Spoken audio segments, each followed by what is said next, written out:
Hi, welcome to the webinar Leveraging GST Data for Flow-Based Lending. My name is Nikhil and I'll be your host for today. I work as a fellow at iSPIRT Foundation and I've been focused on helping businesses leverage India Stack APIs to build new age financial service products for Bharat market.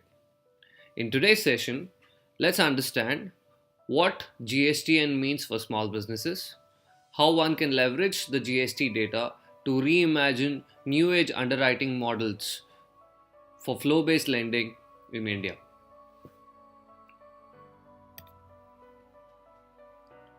To get started, let's go through some GST basics. As you may know, GST includes two large tax classes in India. It combines VAT and service tax. VAT, which used to be a state subject, and service tax, which used to be a central subject. Over 8 million businesses today have registered for GSTN and have started filing their returns. The GST system is expected to handle over 5 billion invoices a month. This includes every invoice in the country which has a GST collection as a part of it.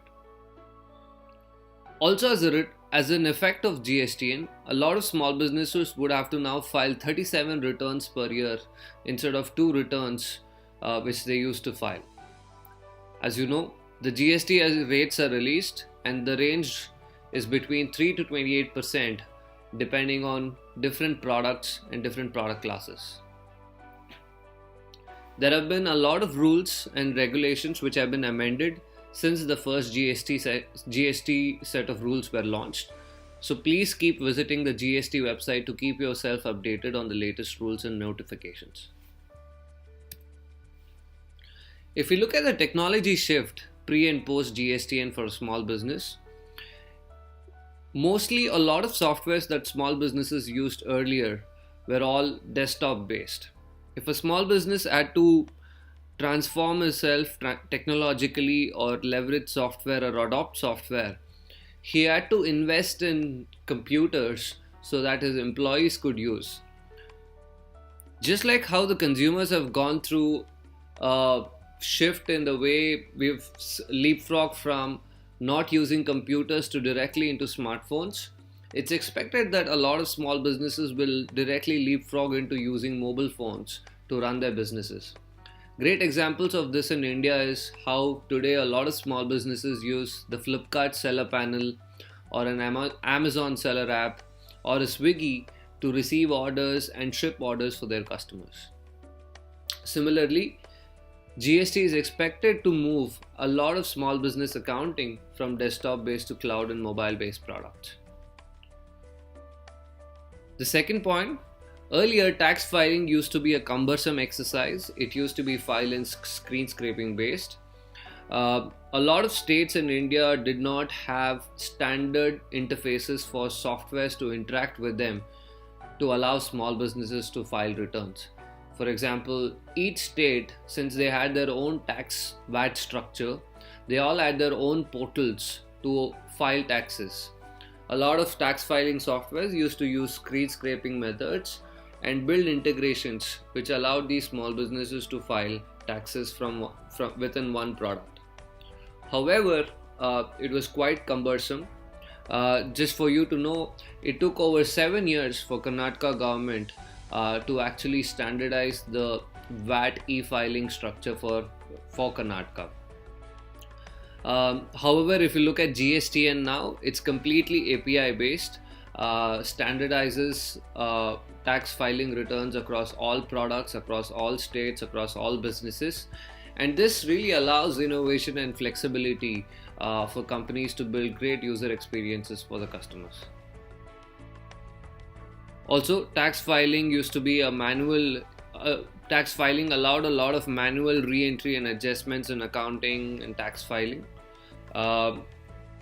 This is largely because, as you may know, a lot of small businesses in India are used to having what is called as two books. Based on the kind of amount of tax that they want to file, small businesses would do a lot of manual re-entries and adjustments in their accounting books. However, with full automation due to GST APIs, you can now be sure that a lot of small businesses will not be able to do a lot of manual readjustments, and at the same time this gives an opportunity to build product experiences that do auto reconciliation, which means less of manual intervention for these businesses. Lastly, most of the software systems that small businesses used were all siloed systems. If you look at the suite of software a small business uses, right from his billing software or an invoicing software is basically the front end of his business. Usually at the back end, he uses an accounting software. He may also have a tax filing software, or his chartered accountant might be using a different tax filing software. He uses a different payroll software, and his bank account, which is completely delusioned and disconnected from all of these systems.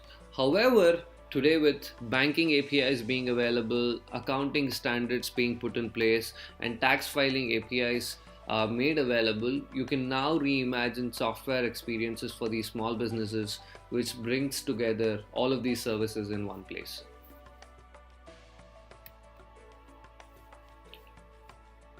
Now that we understood some basics of GST, let's go through what the GST technology ecosystem is built like. If you look at the different stakeholders in the ecosystem, you have a small business, which is the taxpayer. You have GSTN, which is represented in the blue block at the right extreme as the GST server. So GSTN has dual responsibilities. It is a Section 25 company set up under the Ministry of Finance, and their responsibilities include one, providing interfaces for taxpayers to file their returns. Number two is to provide reporting to various different state governments, authorities, and the central government on the collections and so on and so forth. So we will focus today on the role that GSTN has, which is basically enabling a taxpayer to file his returns. If you look at GSTN block, which is on the right extreme, they're connected in two ways. One is directly to the GSP portal, and second to something called as the GSP GST server. So as GSTN, they are mandated to provide a free interface for all small businesses or taxpayers to file their returns. And today they have a portal which allows you to go and file your returns without the need of subscribing to any software like Tally, Zoho, or anything like that. So this is essentially because the government doesn't want us small businesses to incur an expense to file returns, which is why the GSTN has been mandated to provide a free portal to file returns. So think about this as something very similar to your income tax portal today. All of us logging to our income tax portal using our username and password, all our details are made available, and then we are able to file our returns. So that's the closest analogy on the way that you need to think about GSP portal. It's a tax portal for small businesses. Now on the other side, GSTN through MPLS connection are now connected to what are known as GSPs. So a GSP in the GSTN ecosystem stands for a GST Suvidha provider. The role of a GSP is essentially to provide GSTN gateways for small businesses or software products which require the access to file or fetch returns of a small business. So each of these GSPs are connected to are connected to different taxpayer applications through their APIs.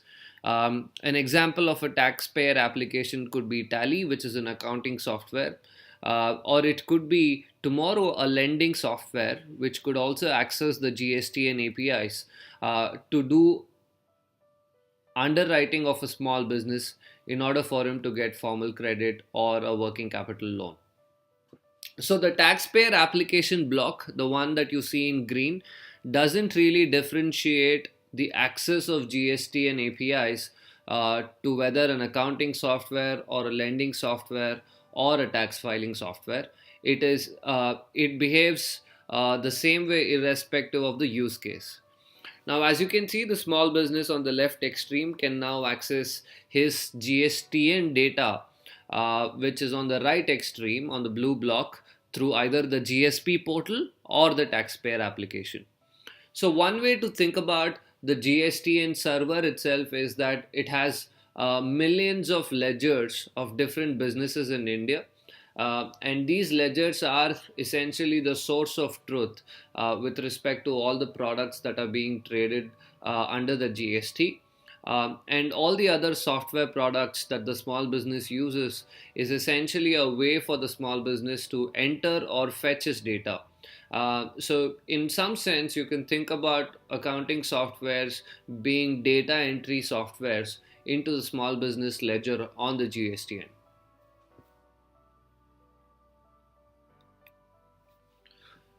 Now that we've seen what the GSTN ecosystem looks like, let's see what the GST APIs are designed like. Broadly, there are three different types. One is authentication API, two returns, and the third one ledger APIs. As the name suggests, authentication API basically provides an authentication service for small businesses to access their GSTN data using any software application. Now, this application could be the GSP portal provided by the GSTN, or it could be any software application which chosen by the small business.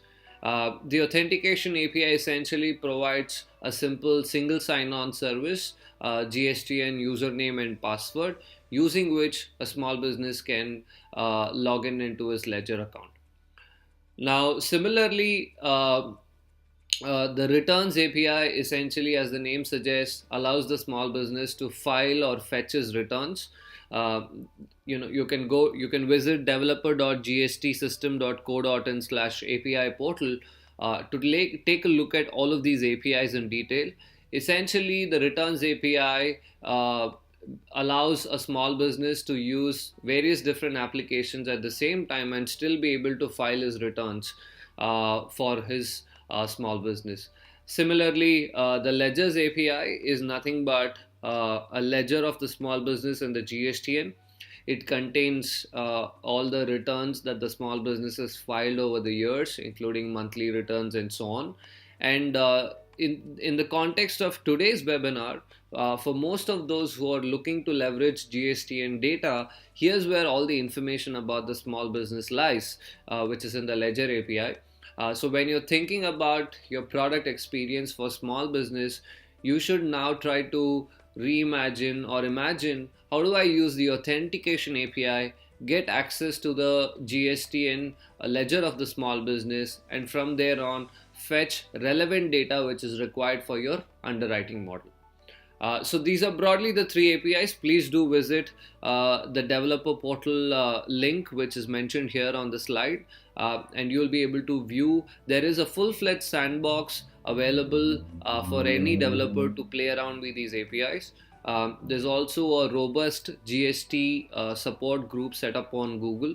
I would highly recommend you to join that group to understand the nitty-gritties of these APIs. Where are they? What are the current challenges and how are they being solved?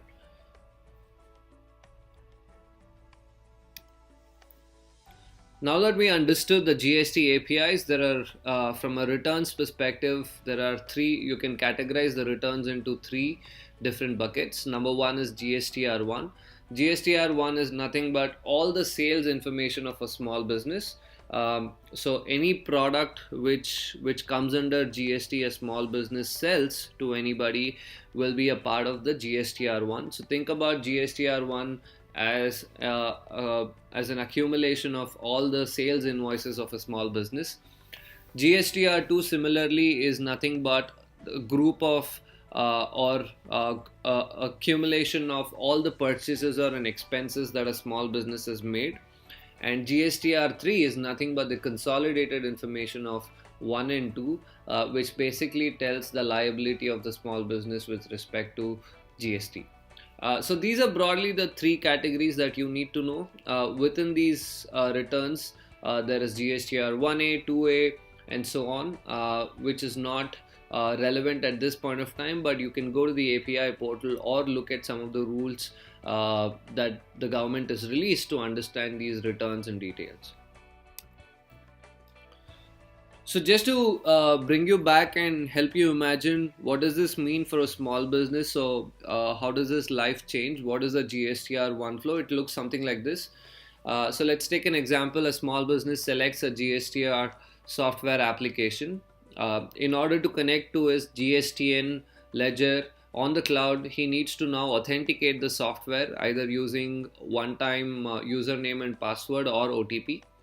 Once he once he's authenticated, the small business is now expected to export a sales register.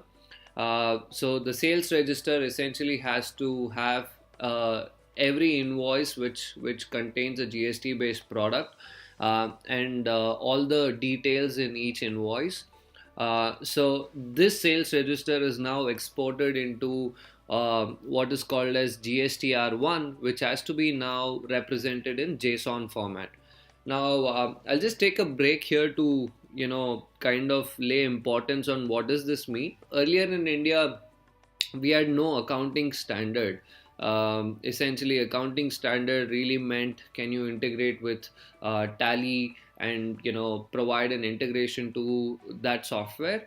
But for the first time today, what the GSTN has also done is kind of brought in consistency on what accounting and an invoice in India should look like. So that's essentially what this JSON format actually is. So irrespective of the physical form factor of how an invoice is raised, every invoice in India has to now get converted into a standard format. And this invoice is then converted into a return, which is then represented in a JSON. So this is extremely important. We'll talk a little bit more in detail about what this invoice standard looks like. But you should know that finally today now in India we have a standard. So once a GSTR1 is generated in JSON, the small business has to now prepare the return. He has to view the summary using the GST portal or a software application that he's using. Once the return is viewed and verified, the small business is now expected to digitally sign and submit the return. Here's another very significant step. Wet signatures are not allowed for GST tax filing, so every return has to be now digitally signed, and this is a big tectonic shift in the small business behavior, because here they're now being forced to use some sort of software or digitize their return filing process, which wasn't the case earlier. Once you submit the return, you receive the acknowledgement, and based on the amount that you're liable to pay, you then once you receive your acknowledgement, you file your GSTR2, then figure out through your GSTR3 what is the liability that you have and the amount that you need to pay. So this is how a typical GSTR1 flow looks like. Now, if we extend this to the GST filing process throughout the month for a small business, this is what it looks like. Just as a disclaimer, the current timelines which the government has released for GSTR is based on a lot of technical difficulties that were faced and so on and so forth. So these timelines, what you see on the slide, may not necessarily match with what the government has announced. But just to give you a sense, this is how it broadly looks like. Every small business is expected to file its GSTR1 by the 10th of the next month. So for all the sales that I've done in December, I'm expected to file my GSTR1 by January 10th. Once I file this, I also need to get my purchases to what is known as 2A. So GSTR 2A is nothing but all the invoices that have been uploaded by other small businesses saying that, hey, I've indeed sold these products to Nikhil. So all the purchases which have already been uploaded by other small businesses come to me using GSTR 2A. Once I reconcile the purchase register, I add and amend purchase details, I file my final GSTR2 by the 15th. Once I file my GSTR2, the buyer changes any other details, I fetch any other changes that my customers or my buyers have done for my GSTR 1, which was done on the 10th, I got those changes through what is known as GSTR 1A. I accept or reject these buyer changes, and then I generate my GSTR 3. Post this, I make my GST tax payment, and then I file my GSTR 3 returns. So this is how typically the GST filing process timeline looks like for a small business. As you can see, this is a significant shift in the number of steps a small business has to follow. If you notice, one of the most important changes in or the impact of GSTN in India is that every small business essentially has become a tax collector, right? If you look at the flows, every invoice that gets uploaded into the system now has to be counter verified by the other party that yes, I have indeed made this transaction. So this is a very, very important shift, so much so from a lending perspective, because earlier if you had to verify a small business books, you had to have an external auditor or a chartered accountant who would go and do this visit to a small business and try to verify these details. However, today with GST, you now get access to verified data by a counterparty for a transaction, and these returns are now digitally signed, which makes it a more compelling case to trust and use this data for underwriting. So this is a very quick overview of the GST filing process timeline. So just to summarize this on the previous slide, there are three types of returns: GSTR1, GSTR2, and GSTR3. GSTR1 is all the sales information, 2 is all the purchase information, and 3 is all the consolidated information. All of these three returns have to be digitally signed by small businesses. Every invoice in every return has to be counter verified by the other party. So this is the quick summary. Now let's go look at how life of an SMB changes pre and post GSTN. If I was a small business earlier, my invoices and expenses are tracked in a system of record, typically Excel, and later given to a CA. Now all invoices need to be GST compliant and uploaded to GST network every month by the 10th of successive month. Essentially, if you look at the way small businesses used to operate, I would basically call up my vendor and probably place an order over a phone, receive the goods first, and then subsequently receive my invoice. And invoices could be sent on email, invoices could be sent physically. However, now every transaction for a GST based product has to now be recorded on the GSTN, and this invoice has to be accepted by the buyer. So this is a significant change in the way small businesses did their businesses. This brings in a big change in the way their business processes were designed. So there's a great opportunity to build innovative solutions around this and solve this problem for small businesses. Second, following up for payment from my client used to be painful. I could send invoice anywhere, which something that I mentioned earlier, and then claim input tax credit. So post GSTN, following up for payment from my client is actually going to be more painful. I can't just make a phone call today and request for payment. I need to ensure when I make the phone call that they accept my invoice on the GSTN, and only then does the invoice become eligible for payment. So there is an added step, and due to this particular step being involved, there might be a lot of issues or challenges for a small business from a working capital perspective, which in turn becomes an opportunity for a lot of alternate lending companies to solve for. So the third point, I don't have time to record my vendor bills, so don't know my total expenses. My CA will do that. Mostly as small businesses, we never focused much on maintaining our expenses, so getting input tax credit was easy. However, now I need to reconcile purchases, as mismatches will lead to loss of tax credit. And it's critical to track these purchases. Also take a scenario where you may have an employee who goes and makes an expense, and there is no bill for that, but tomorrow when you're filing your returns, a small business B might say, hey, I sold this product X to you. So in order for you to reconcile, you need to have an acknowledgement or a receipt for you be able to reconcile against that entry. So it's important to track all expenses, small or big, and also it brings a unique opportunity where software can now bring in efficiency, and thereby which small businesses can do better input tax credit than before. The last point, tax payment and filing is a back-end process. Multiple sources of data is submitted to the CA who prepares returns. Sending now post GST, sending the transactions offline may not be viable as the returns are broken down into three stages. There are tighter deadlines, heavy penalties. So anything, if you look at the way this system is designed, anything that's done manually is actually a disincentive for a small business.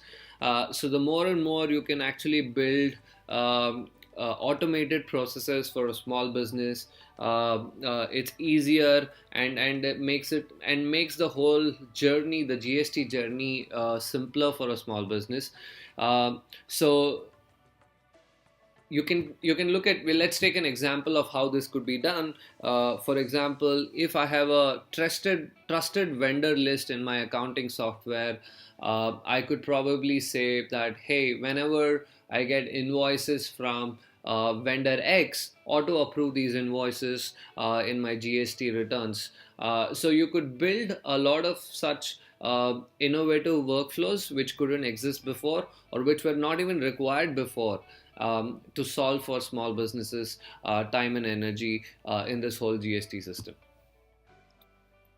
And as I promised, coming back to what data is available. So here's what the fundamental block of the whole GST return process is, right? This is the GSTN compliant invoice sample. If you look at the different fields, every invoice needs to have the GSTIN of the supplier. Every invoice needs to have the place of supply, and it also, every invoice will have the consumer of this particular invoice. So just to dwell on the GSTN of the business, why is this important? With the GST of a business is today actually it's a composite key of the PAN number of the small business, the place from which the small from where business is being done.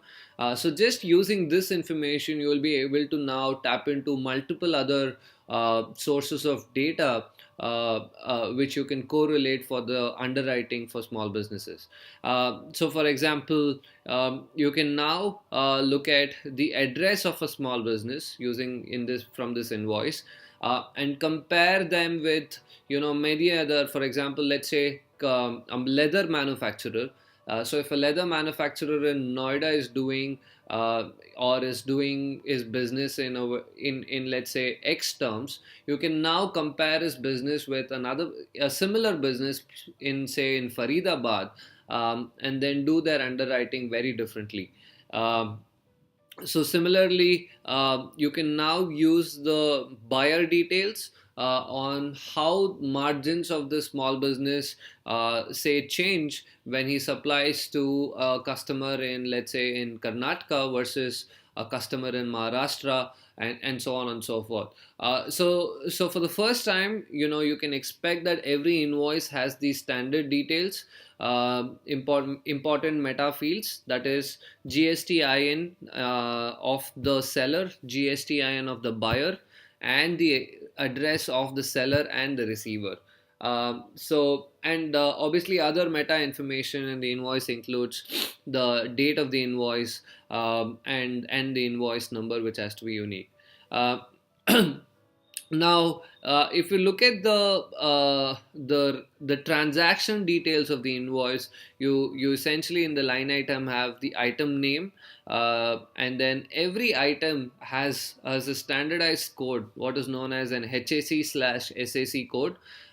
So finally, in India, along with the invoice standard, we've also now standardized and categorized different products and services under what is known as HSN codes and SAC codes.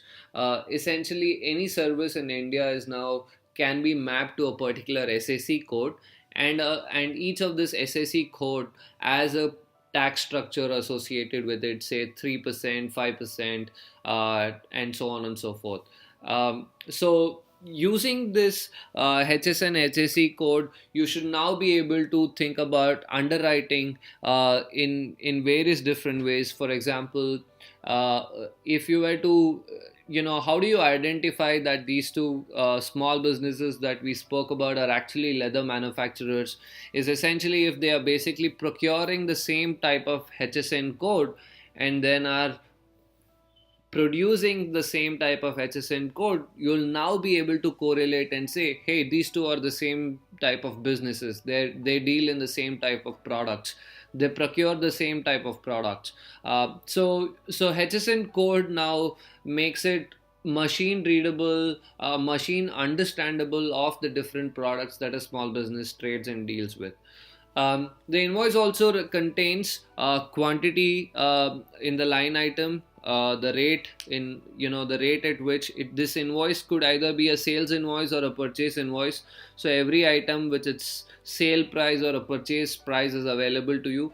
The quantity is available, and the total taxable value, whether it's CGST or SGST or IGST, is available as other meta information as a part of this invoice.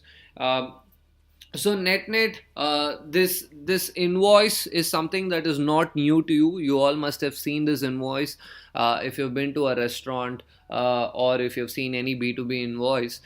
There's nothing much different in the invoice per se, but what's most important is what is different from the pre-GST invoice to the post-GST invoice. That number one, each invoice is now standardized. Number two, every invoice is counter verified by the other party if the other party is claiming input tax credit. Number three, each return has the all invoice information with line item details. And number four, every return when fetched from GSTN is digitally signed. So here's what the difference today is now. And most importantly, number five, that the GSTN data itself is now a commodity. So any small business who'd like to get let's say a working capital loan, or probably get a alternate credit score, can now with his consent share his data with a third party, whether it's a lending institution, whether it's a fintech company, in order to avail a loan. So where is this GSTN data available? So if you look at all the different types of data that a small business might have, you'll see that there's a lot of data a smartphone can provide to you. GSTN serves as the other source of data. Essentially, think about GSTN as the financial health of the business. You can also use the digital payments data of a small business. Just an example of using this digital payments data with GSTN would be, if an invoice is raised on say date X, and a payment was received for this particular invoice, you could now calculate the average time it takes for this small business to get paid. Or similarly, you can also now calculate the average time the small business takes to pay an invoice of another vendor. So you can build such interesting correlations for your underwriting models. Similarly, if a small business has or is in the manufacturing business, is most likely going to have transport vehicles to deliver his goods. So electronic toll collection, or ETC, which is basically the fast tags, will provide digital information about the movement of these vehicles. So you could now get interesting insights like what is the average time for delivery for a product from the time of booking or from the date of invoicing. You can now also think about what is the average time of delivery for a product type X from a location A to location B, and so on and so forth. And then you can then extend relevant loans to the small business based on the needs for that particular business process. For example, you can have specialized vehicular loans for these small businesses, and so on. Bharat Bill payment system basically allows you to connect billers to small businesses or consumers. So using BBPS data, which basically should allow you to basically draw or infer the kind of expenses a small business has with respect to his OPEX. For example, things like electricity bill, telephone bill, uh, internet bill, office premises, tax bills, and so on, should provide you information about the kind of expenses these small business has.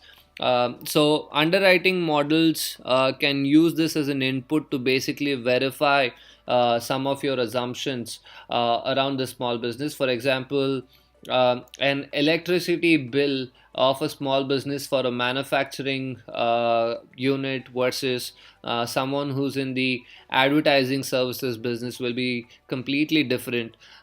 Or you should be able to predict the number of employees a small business has based on the average internet bill size and so on. So these are just some of the examples of how you can use some of these data points to build correlations and data models for your underwriting. There are many other data sources that will be available to you.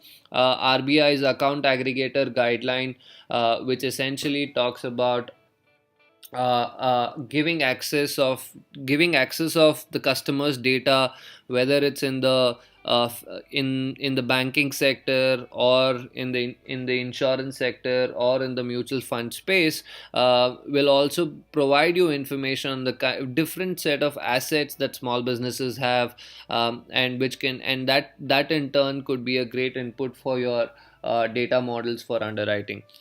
So just to keep in mind that all of this data that you need for your underwriting has to be provided by the small business with his consent, whether it's smartphone, whether it's GSTN, whether it's digital payments, etc, BBPS, or any other data source.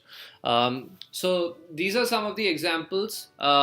And coming back to some of the examples on or some of the partners that you could use for your GST based lending are accounting softwares like say Tally, Zoho, Intuit, QuickBooks, ProfitBooks, and so on and so forth.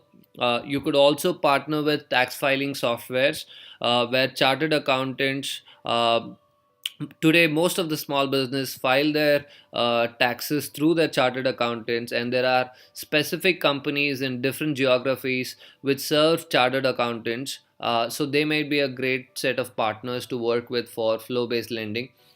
So you could think about making the chartered accountant a financial advisor for a small business, and thereon acquiring new customers through this channel. You could also work with supply chain automation software. A lot of enterprises today in India are automating their entire supply chain through mobile and cloud-based products. They are also a great set of companies to work with to get access to a lot of small businesses at one shot. Logistics management software, companies which are basically helping manufacturers and transport companies in optimizing their delivery networks. And with the kind of digital data that they are generating, they're also a great set of partners to work with. Manufacturing ERP softwares, there are specifically focused companies for different segments, different types of manufacturing products, and also based on the size of the company. They're also a great bunch of people to partner to get access to SMEs data for new age underwriting. Billing and invoicing softwares, as you might know, one of the most popular front end systems or basic systems that small businesses use, provides great insights into the kind of products, frequency of sales, etc., of a small business. So, great set of partners to work with. And last but not the least, online marketplaces, which aggregate both supply and demand, provide verified data, provide digital data about these small businesses. Examples of these are Swiggy, Ola, Uber, Flipkart, Amazon, and so on and so forth. So with this, I just want to give you an example of how a lender ASP partnership works like. So imagine on an accounting software that a small business uses. There's a one-click credit button. It's a plugin that a fintech provides an accounting software company. So once you click on one-click credit, the APIs for consent-based data share is invoked, and the SME is shown the options on what data he can share. For example, GST returns, balance sheet, payroll, and other information. Once this information is shared, the lender basically does underwriting based on the data provided by the small business through their accounting service provider. And based on the underwriting, the fintech or the lender can now aggregate or throw up loan offers to the small business on the fly. And once the small business accepts the loan, you can do a real-time disbursement, and then using whether manually NACH or e-mandates, you can now build collections for this particular loan that you're provided. So this is a quick example of how you can imagine a loan integration into an accounting software product, which basically provides GST services to a small business. So with this, I'd like to end my webinar, and the goal for us is to basically start engaging with different companies which are looking at this space and help them succeed. So as a result of this, we're basically at iSPIRT, we are planning a series of events. The first set of events is around helping entrepreneurs imagine new age loan products for small businesses based on GST and payments data. And our goal is to basically shortlist some of these founders and do closed door workshops with them, which help them understand if and these workshops are only for those founders who have thought through the product, who have identified their borrower pools, who can really imagine what some of these underwriting models look like for the future. So once the workshops are done and the entrepreneurs graduate through this, we will work with these entrepreneurs with certain potential strategic partners that they could work with, be it in the space of NBFCs, banks, or anybody else which is required to make this flow-based lending a success. So do watch out for the iSPIRT space. iSPIRT handle on Twitter, Facebook for further announcements on the next set of events. And we will soon follow this up with an AMA. So if you have any questions, please do write them down. And we look forward to answer this and work together to build an ecosystem together. Thank you so much for your time, and it's been a pleasure, and see you soon next time.